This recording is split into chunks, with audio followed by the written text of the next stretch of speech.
noon. Kaya kami nagpunta noon hindi dahil para mag-migrate, kasi hirap akong mabuntis. So ilang beses ako nag-try dito sa Pilipinas, walang nangyari. So nag-decide kami na pumunta sa ibang bansa para subukan kung paano nila ginagawa yung anong tawag doon? IVF? In vitro? Tawag ba? Yun, nakalimutan ko na. Tapos ang plano namin talaga noon magpapasurrogate lang ako. Kasi syempre gusto ko rin habang nagtatrabaho ako, hindi naapektuhan yung trabaho ko. Continuous pa rin yung work ko kahit na inaantay namin yung baby, ganyan.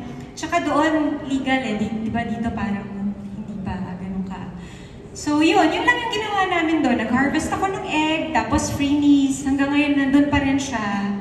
Naunahan na siya ni Dylan. Sabi niya, nauna ako sa inyo. Nauna ako kay Dylan na bakit hindi pa. So yun, andun pa rin siya. So kung mag-decide man kami na mag-baby ulit, at least meron ng boy siya eh.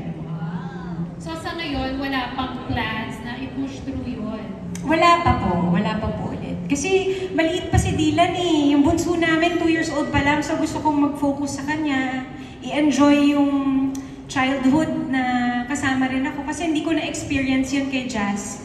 Dahil kinailangan kong mag-work agad after kong manganak dahil nga single mom. Kaya ngayon talagang nagtitake ako ng time na, sige, pwedeng relax muna ako ngayon, enjoy ko muna yung baby para naman, di ba, makasama niya ako habang bata pa siya at ma-enjoy namin yung isa't isa.